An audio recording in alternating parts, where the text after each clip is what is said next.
ರಾಜ್ಯದಲ್ಲಿ ಕಾಂಗ್ರೆಸ್ ಮಹಿಳೆಯರ ಮತ ಸೆಳೆಯಲು ಗ್ಯಾರಂಟಿ ಯೋಜನೆಗಳನ್ನೇ ಅಸ್ತ್ರ ಮಾಡಿಕೊಂಡು ಅಧಿಕಾರಕ್ಕೆ ಬಂದಿತ್ತು.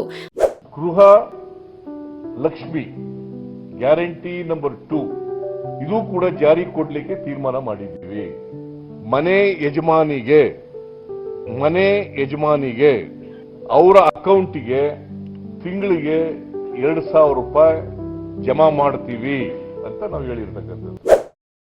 ಈ ಗ್ಯಾರಂಟಿ ಯೋಜನೆಯ ಭಾಗವಾಗಿ ಮನೆಯ ಯಜಮಾನಿಗೆ ಪ್ರತಿ ತಿಂಗಳು 2,000 ರೂಪಾಯಿಯನ್ನ ಅವರ ಬ್ಯಾಂಕ್ ಖಾತೆಗೆ ಜಮಾ ಮಾಡಲಾಗ್ತಿತ್ತು. ಆದ್ರೀಗ ಜುಲೈ ತಿಂಗಳಿಂದ ಗೃಹಲಕ್ಷ್ಮಿ ಯೋಜನೆಯ ಹಣ ಬಾರದೆ ಬಾಕಿ ಉಳಿದಿದ್ದು, ದಸರಾ ದೀಪಾವಳಿ ಹೊತ್ತಲ್ಲೂ ಹಣ ಬಂದಿಲ್ಲ. ಇದರಿಂದ ಮಹಿಳೆಯರು ಸಂಕಷ್ಟ ಅನುಭವಿಸುತ್ತಿದ್ದಾರೆ. ಆದ್ರೀಗ 3 ತಿಂಗಳ ಬಾಕಿ 6,000 ರೂಪಾಯಿ ಬಾರದೇ ಇರೋದ್ರಿಂದ ಆರ್ಥಿಕವಾಗಿ ಹಿಂದುಳಿದ ಮಹಿಳೆಯರಿಗೆ ಆರ್ಥಿಕ ಬೆಂಬಲ ನೀಡೋ ಮೂಲಕ ಅವರನ್ನ ಸಬಲೀಕರಣಗೊಳಿಸುವ ಉದ್ದೇಶ ಹಳ್ಳ ಹಿಡಿದಂತಾಗಿದೆ. ಇಷ್ಟು ಮಾತ್ರವಲ್ಲ, ಕೆಲ ಮಹಿಳೆಯರ ಹೆಸರನ್ನ ಈ ಯೋಜನೆಯಿಂದ ಕೈ ಬಿಡಲಾಗಿದೆ ಅನ್ನೋ ಆರೋಪವೂ ಕೇಳಿ ಬರ್ತಿದೆ. ತಿಂಗಳದ್ದು 12 ಲಕ್ಷ ಜನರ ದುಡ್ಡು ಉಳಿದಿದೆ. ಆ ದುಡ್ಡು ಕೂಡ ನಮಗೆ ವಾಪಸ್ ಬರೋದಿಲ್ಲ. ಆ ದುಡ್ಡು ಕೂಡ ಬ್ಯಾಂಕ್ ಅಕೌಂಟ್ ನಲ್ಲೇ ಇದೆ. ಸರ್ಕಾರಕ್ಕೆ ಈ ಯೋಜನೆ ಹೊರೆಯಾಗಿದೆ ಅಂತ ಹೇಳಲಾಗ್ತಿದೆ. 3ನೇ ತಿಂಗಳು 1,16,00,000 ಜನರಿಗೆ ನಾವು ಈಗಾಗಲೇ ಎಷ್ಟು ದುಡ್ಡು ಹಾಕಿದ್ದು?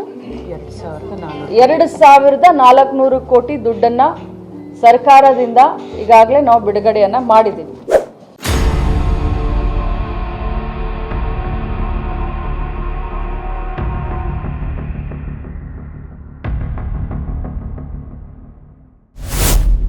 ಹೀಗಾಗಿ ಸರ್ಕಾರದ ಈ ಗ್ಯಾರಂಟಿಗೆ ಈಗ ಗ್ಯಾರಂಟಿಯೇ ಇಲ್ಲದಂತಾಗಿದೆ ಅಂತ ವಿಪಕ್ಷ ಮಾತ್ರವಲ್ಲದೆ ಸ್ವಪಕ್ಷದವರೂ ಮಾತಾಡ್ತಿದ್ದಾರೆ. ಇನ್ನು ಲೋಕಸಭಾ ಚುನಾವಣೆ ಹೊತ್ತಲ್ಲೂ 3 ತಿಂಗಳ ದುಡ್ಡು ಬಂದಿರಲಿಲ್ಲ. ಆದರೆ ಚುನಾವಣೆ ನೆಪದಲ್ಲಿ 3 ತಿಂಗಳಿನ ಒಟ್ಟು 6,000 ರೂಪಾಯಿಯನ್ನ ಪ್ರತಿಯೊಬ್ಬ ಫಲಾನುಭವಿಗೆ ಹಾಕಿದ್ರು. ಆ ನಂತರದಲ್ಲಿ ಮತ್ತೆ ಮನೆಯ ಯಜಮಾನಿ ಖಾತೆಗೆ ದುಡ್ಡು ಬಂದಿಲ್ಲ. 2 ತಿಂಗಳಾಯ್ತು, ಇದು 3ನೇ ತಿಂಗಳು. ಆಕೆ ಇಲ್ಲ ಸರ್. ಬಡವರು ನಮ್ಮ ಪಿಂಚಣಿ ಸತ ಬಂದಿಲ್ಲ, ಪಿಂಚಣಿ ಬಂದಿಲ್ಲ. 2 ತಿಂಗಳಾಯ್ತು. ಮಕ್ಕಳು ಇದು ಸತ ಬಂದಿಲ್ಲ, ಸ್ಕಾಲರ್ಶಿಪ್ ಬಂದಿಲ್ಲ ಸರ್. ಈ ಥರ ಎಲ್ಲ 2 ತಿಂಗಳು 3 ತಿಂಗಳು ಬಡವ್ರು ಸರ್. ನಾವು ಬದುಕೋರು ದುಡ್ಕೊಂಡು ಬದುಕೋರು ಹೆಂಗೆ ಬದುಕಬೇಕು? ಪಿಂಚಣಿ ಸತ ಇಲ್ಲ ಸರ್. ಏನು ಹೇಳ್ತಾರೆ ಸರ್ ಅವರು? ಮತ್ತೆ ಹೆಂಗ ಒಂದು ನಡೀತಿತ್ತು ಸರ್ ಬಡವ್ರು. ಇವಾಗ ಕೆಲಸ ಇರಲಿ ಇರ್ದವಲ್ಲಿ ನಡೀತಿತ್ತು. ಇವಾಗ ಮಳೆ ಒಂದು ಹತ್ಕೊಂಡ್ಬಿಟ್ಟತ್ತೆ. ಬಾಡಿಗೆ ಮನೆಗಳು ಬಾಡಿಗೆ ಕಟ್ಕೋಬೇಕು. ಮಕ್ಕಳಿಗೆ ಸ್ಕೂಲ್ ಬುಕ್ ಅಂತ ಅವಂತ ಇವಂತ ಬೇಕು. ಮನೆ ಸಂಸಾರ ನಡಬೇಕು. ಗಂಡು ಮಕ್ಕಳದ್ದು ಮನೆ ಹೆಂಗ್ರಿ ಬದುಕೋದು? ಇವಾಗ ಯಾವುದೋ ಮೇಲೆ ಬರ್ತಿತ್ತು ಅಂತೇಳಿ ಹೆಂಗ ಜೀವನ ಮಾಡ್ತಿದ್ವಿ. ಇವಾಗ 3-4 ತಿಂಗಳಾಯ್ತು, ಕೆಲ್ಸಗಳು ಇಲ್ಲ. ಹೆಂಗೆ ಜೀವನ ಮಾಡಬೇಕು ಸರ್? ಇದರ ಮಧ್ಯೆ ಮಹಿಳಾ ಮತ್ತು ಮಕ್ಕಳ ಕಲ್ಯಾಣ ಇಲಾಖೆಯ ಮಂತ್ರಿಗಳಾದ ಶ್ರೀ ಲಕ್ಷ್ಮೀ ಹೆಬ್ಬಾಳ್ಕರ್ ಅವರು ಆಗಾಗ ಮೀಡಿಯಾ ಮುಂದೆ ಬಂದು ಹಣ ವರ್ಗಾವಣೆ ಹಂತದಲ್ಲಿದೆ, ಎಲ್ಲರಿಗೂ ಡಿಬಿಟಿ ಮೂಲಕ ಹಣ ವರ್ಗಾವಣೆ ಆಗ್ತಿದೆ, ಇನ್ನು ಕೆಲವೇ ದಿನಗಳಲ್ಲಿ ಎಲ್ಲರಿಗೂ ಅವರವರ ಖಾತೆಗೆ ಹಣ ಜಮೆ ಆಗುತ್ತೆ ಅಂತ ಹೇಳಿದ್ದಾರೆ. ಆದ್ರೆ ಇದು ಮೂಗಿಗೆ ತುಪ್ಪ ಸವರೋ ಪ್ರಯತ್ನ.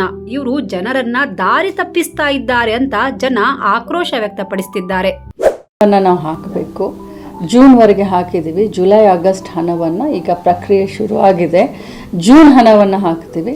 ಆಮೇಲೆ ಆಗಸ್ಟ್ ಹಣವನ್ನು 1 ವಾರ ಬಿಟ್ಟು ಹಾಕ್ತೀವಿ. ಈಗಾಗಲೇ ಜೂನ್ ಹಣವನ್ನು ಜುಲೈ ಹಣದ ಪ್ರಕ್ರಿಯೆ ಸ್ಟಾರ್ಟ್ ಆಗಿದೆ.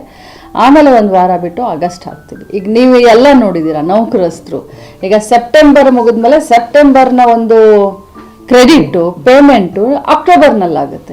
ಹಾಗೆ ಸೆಪ್ಟೆಂಬರ್ನ ಕ್ರೆಡಿಟು ಅಕ್ಟೋಬರ್ದಲ್ಲಿ ಮಾಡ್ತೀವಿ, ಅಕ್ಟೋಬರ್ನ ಕ್ರೆಡಿಟು ನವೆಂಬರ್ದಲ್ಲಿ ಮಾಡ್ತೀವಿ. ಬಟ್ ಯಾವುದೇ ಕಾರಣಕ್ಕೂ ಈ ಯೋಜನೆಗಳು 5 ಯೋಜನೆಗಳು ಬರೀ ಗೃಹಲಕ್ಷ್ಮಿ ಅಷ್ಟೇ ಅಲ್ಲ, ಯಾವ ಕಾರಣಕ್ಕೂ ನಿಲ್ಲದೆ. ಇನ್ನು ಗೃಹಲಕ್ಷ್ಮಿಯರಂತೂ ಪ್ರತಿನಿತ್ಯ ತಮ್ಮ ಖಾತೆಗೆ ದುಡ್ಡು ಬಂತಾ ಇಲ್ವಾ ಅಂತ ಚೆಕ್ ಮಾಡುವಂತಾಗಿದೆ. ಒಟ್ನಲ್ಲಿ ಬಡವರ ಬಾಳಲ್ಲಿ ಆಶಾಕಿರಣದಂತಿದ್ದ ಈ ಗ್ಯಾರಂಟಿ ಯೋಜನೆ ಈಗ ಗೃಹಲಕ್ಷ್ಮಿಯರಿಗೆ ಟೆನ್ಷನ್ ಕೊಡ್ತಿದೆ. ಗೃಹಲಕ್ಷ್ಮಿ ಹಣ ಬಾರದೇ ಇರುವುದು ರಾಜ್ಯದ ಲಕ್ಷ್ಮಿಯರಿಗೆ ನೋವುಂಟು ಮಾಡ್ತಿರೋದಂತೂ ಸತ್ಯ.